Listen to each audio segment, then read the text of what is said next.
Subscribe कीजिए अलौकिक बेला को और प्रेस कीजिए बेल आइकॉन ताकि आप कोई भी नोटिफिकेशन मिस ना कर पाएं। चारों जगत प्रताप तुम्हारा है, प्रसिद्ध जगतपुर जी आ रहा। नमस्कार दोस्तों, स्वागत है आप सभी का। आज हम बात करने वाले हैं हनुमान जी के 11 रहस्यों के बारे में, जिनको आपने पहले नहीं तो कभी सुना होगा, ना ही तो कभी पढ़ा होगा। हनुमान जी इस कलयुग के अंत तक धरती पर रहेंगे। जब कल के रूप में भगवान विष्णु अवतार लेंगे, तब हनुमान परशुराम, अश्वत्थामा, कृपाचार्य, विश्वामित्र, विभीषण और राजा वाली सार्वजनिक रूप से प्रकट हो जाएंगे। कलयुग में हनुमान जी भैरव, काली और माता अंबा को जागृत देव माना गया है। इनका ध्यान करने पर ये तुरंत ही सक्रिय हो जाते हैं। इसलिए जहां इनकी भक्ति सरल है, वहीं इनको क्रोधित करना भी उतना ही सरल है। इनके क्रोधित होने पर आपको कहीं सुरक्षित जगह नहीं मिलेगी। चलिए बात करते हैं पहले रहस्य के बारे में। हनुमान जी के गुरु दोस्तों मातंग ऋषि के शिष्य थे हनुमान जी ने कई लोगों से इसे छाली थी। सूर्य, नारद के अलावा एक मान्यता के अनुसार हनुमान जी के गुरु मातांग ऋषि भी थे। मातांग ऋषि शबरी के भी गुरु थे। कहते हैं कि मातंग ऋषि के आश्रम में ही हनुमान जी का जन्म हुआ था। मातंग ऋषि के यहाँ माता दुर्गा के आशीर्वाद से जिस कन्या का जन्म हुआ था, वह माता की देवी थिया देवी भारत के आदिवासियों की देवी है। जैसे महाविद्याओं में से एक तारा और मातंग देवी की आराधना बौद्ध धर्म में भी की जाती है। बौद्ध धर्म में मातांगी को मातागिरी कहते हैं। भारत के गुजरात, महाराष्ट्र, कर्नाटक, केरल आदि राज्यों में माध्यम समाज के लोग आज भी विद्यमान हैं। मान्यता के अनुसार माध्यम समाज, मेघवाल समाज और किरात समाज के लोगों के पूर्वज मातंग ऋषि ही थे। अब बात करते हैं दूसरे रहस्य के बारे में, हनुमान जी और राम जी के युद्ध के विषय में। भगवान राम का अपने भक्त हनुमान से युद्ध भी हुआ था। गुरु मित्र के निर्देशानुसार भगवान राम को राजा यातायाती को मारना था। राजा यातायाती ने हनुमान से शरण मांगी। हनुमान ने राजा यह अति खूब वचन दे दिया। हनुमान ने किसी तरह के अस्त्र शस्त्र से लड़ने के बजाय भगवान राम का नाम जपना शुरू कर दिया। राम ने जितने भी बाण चलाए सब बेअसर रहे। विश्वामित्र हनुमान की सुविधा भक्ति देखकर हैरान रह गए। भगवान राम को इस धर्म संकट से उन्होंने ही मुक्ति दिलाई थी। बात करते हैं अगले रहस्य के बारे में। दोस्तों, कुति पुत्र भीम है। हनुमान जी के भाई श्री राम का जन्म 5114 ईसा पूर्व हुआ था। हनुमान जी का जन्म श्री राम के जन्म के कुछ वर्ष पूर्व ही हुआ था। इसी तरह श्री कृष्ण का जन्म 3112 हिस्सा पूर्व हुआ था। अगर इसको मान लें तो भीम का जन्म श्री कृष्ण के जन्म से कुछ वर्षों पूर्व हुआ था। हनुमान और भीम के जन्म में कम से कम 2002 वर्षों का अंतर आता है। तब आप सोच रहे होंगे कि वे दोनों भाई कैसे हो सकते हैं। दरअसल हनुमान जी पवन पुत्र हैं। कुंती ने भी देव के माध्यम से ही भीम को जन्म दिया था। इस मान से दोनों के पिता एक ही हैं। इसीलिए भीम को भी पवन पुत्र कहा जाता है। दोनों ही शक्तिशाली हैं। माना जाता है कि कुंती पुत्र भीम में हजारों हाथियों का बल था। युद्ध में भीम से ज्यादा शक्तिशाली सिर्फ उनका पुत्र ही था। भीम की परीक्षा। एक बार भीम अपनी पत्नी के लिए एक फल ढूंढ रहे थे, तो रास्ते में एक बंदर मिला जो अपनी पूंछ से रास्ता रुके हुए था। भीम ने उसे पूंछ हटाने के लिए कहा। तब बंदर ने चुनौती देते हुए कहा कि अगर वह उसकी पूंछें हटा सकता है तो हटा दे। लेकिन वे उसकी पूंछें हिला भी नहीं पाए थे। तब जाकर उन्हें एहसास हुआ कि यह कोई साधारण बंदर नहीं है, या बंदर और कोई नहीं बल्कि हनुमान थे। तो दोस्तों, इसके बारे में आप क्या सोचते हैं, कमेंट भी कर दीजिएगा। अगले लेंस की बात करते हैं माता जगदम्बा के सेवक हनुमान के विषय में। राम भक्त हनुमान जी माता जगदम्बा के सेवक है। हनुमान जी माता के आगे आगे चलते हैं और भैरव जी पीछे पीछे। माता के देश भर में जितने भी मंदिर हैं, वहां उनके आसपास हनुमान और भैरों के मंदिर जरूर ही होते हैं।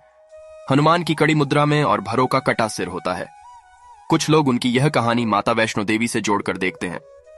भगवान श्री राम और माता दुर्गा की कृपा चाहने के लिए हनुमान जी की भक्ति भी जरूरी होती है। हनुमान जी की शरण में जाने से सभी सुख सुविधाएं प्राप्त होती हैं। इसके साथ ही जब हनुमान जी हमारे रक्षक हैं, तो हमें किसी भी अन्य देवी देवता, बाबा, साधु, पीर, फकीर जो किसी आग की बातों में भटकने की जरूरत नहीं होती। धर्म की स्थापना और रक्षा का कार्यचार देवों के हाथ में है। वह है दुर्गा, भैरव, हनुमान और कृष्ण। अगले रहस्य की बात करते हैं। हनुमान जी ने किस तरह दिया था प्रभु श्री राम का साथ। माना जाता है कि महापंडितों शिव भक्त रावण युद्ध में अपनी विजय सुरक्षित करने के लिए त्रिध्याओं की जननी माता चंडी दुर्गा का पाठ ब्राह्मणों से करवा रहा था। ब्राह्मणों के पाठ की तैयारी और उनकी सेवा के लिए कई लोग नियुक्त थे। उन्हीं लोगों के बीच हनुमान जी भी ब्राह्मण बालक का रूप धर ब्राह्मणों की सेवा में जुट गए। बालक हनुमान जी की निस्वार्थ सेवा देखकर चंडीगढ़ पाठ करने वाले उन ब्राह्मणों ने प्रसन्न होकर हनुमान जी से वर मांगने को कहा था। इस पर हनुमान ने विनम्रता पूर्वक कहा, प्रभु, यदि आप मेरी सेवा से प्रसन्न हैं तो आप जिस मंत्र से यह कर रहे हैं उसका केवल एक अक्षर मेरे के अनुसार बदल दीजिए। माना जाता है कि हनुमान जी स्वयं शास्त्रों के झाता हैं, उनके जैसा अज्ञानी अन्य कोई नहीं है। इसीलिए हनुमान जी चन्नी पाठ के लिए उच्चारित किए जा रहे एक एक मंत्र का गुड अर्थ जानते थे, जबकि मंत्रों का इतना गहन ज्ञान उन ब्राह्मणों को नहीं था। सोफे ब्राह्मण भक्त हनुमान जी के इस रहस्य को समझ न सके और जल्दबाजी में तथास्तु कह दिया। दरअसल हनुमान जी ने चंडी पाठक के जया देवी भूर्तेहरणी वाले मंत्र में हा के स्थान पर का उच्चारित करने का निवेदन किया था, जिसे उन ब्राह्मणों ने मान लिया था।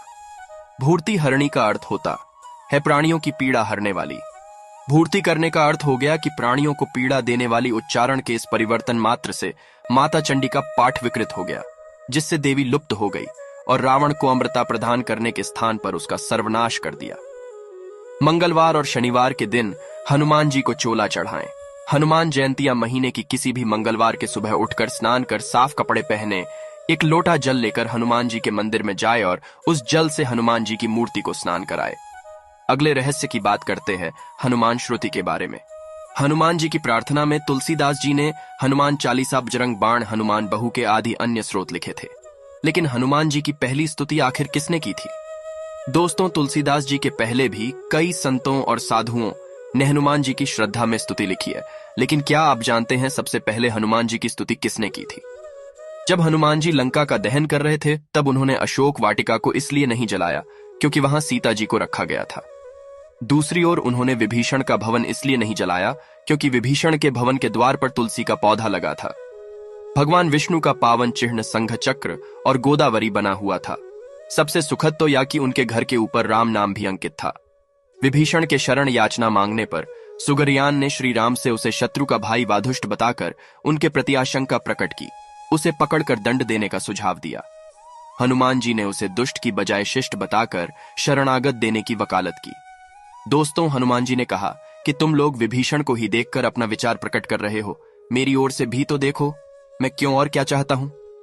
फिर कुछ देर हनुमान जी ने रुक कर कहा, जो एक बार विनीत भाव से मेरी शरण की याचना करता है और कहता है मैं तेरा हूं, मैं उसे आवेदन प्रदान कर देता हूं। यह मेरा व्रत है, इसीलिए विभीषण को अवश्य शरण देनी चाहिए। इन दांत देवताओं के बाद धरती पर सर्वथा विभीषण ने ही हनुमान जी की शरण लेकर उनकी स्तुति की थी। विभीषण को भी हनुमान जी की तरह चिरंजीवी होने का वरदान मिला है, वे आज भी सशरीर जीवित हैं। विभीषण ने हनुमान जी की स्तुति में ही बहुत ही जो अद्भुत अचूक स्तोत्र तोतों की रचना की है।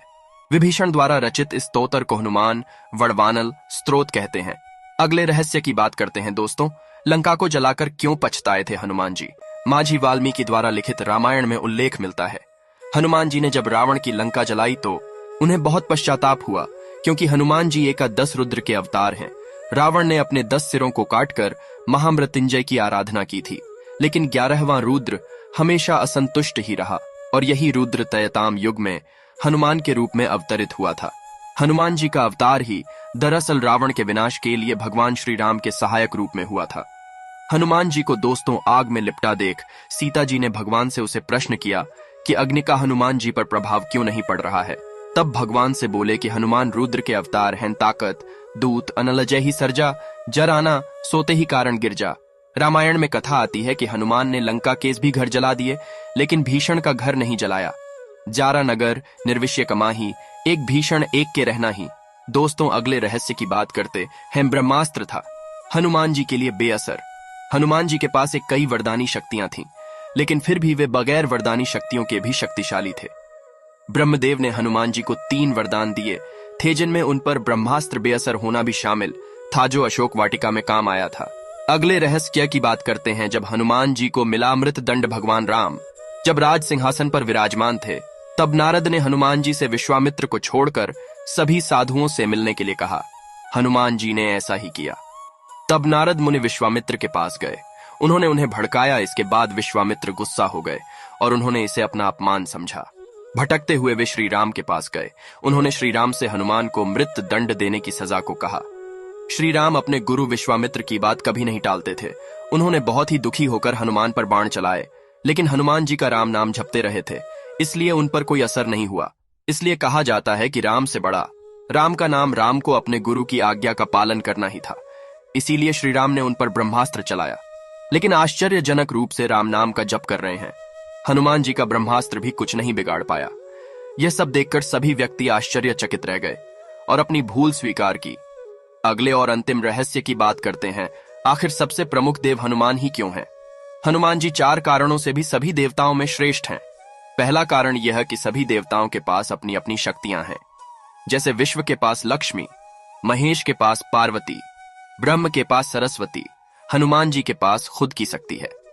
वह खुद की शक्ति से संचालित होते हैं। दूसरा कारण यह है कि वह अब इतने शक्तिशाली होने के बावजूद ईश्वर के प्रति पूर्ण समर्पित है। तीसरा यह कि वह अपने भक्तों की सहायता तुरंत ही करते हैं। और चौथा यह कि वे आज भी सवेरे हैं। इस ब्रह्मांड में ईश्वर के बाद यदि कोई एक शक्ति है तो वह है हनुमान जी। महावीर, विक्रम, बजरंगबली के समझ किसी भी प्रकार की मायावी शक्ति ठहर ही नहीं सकती। तो दोस्तों, आज के वीडियो में इतना ही। कैसा लगा कमेंट बॉक्स में बताइएगा।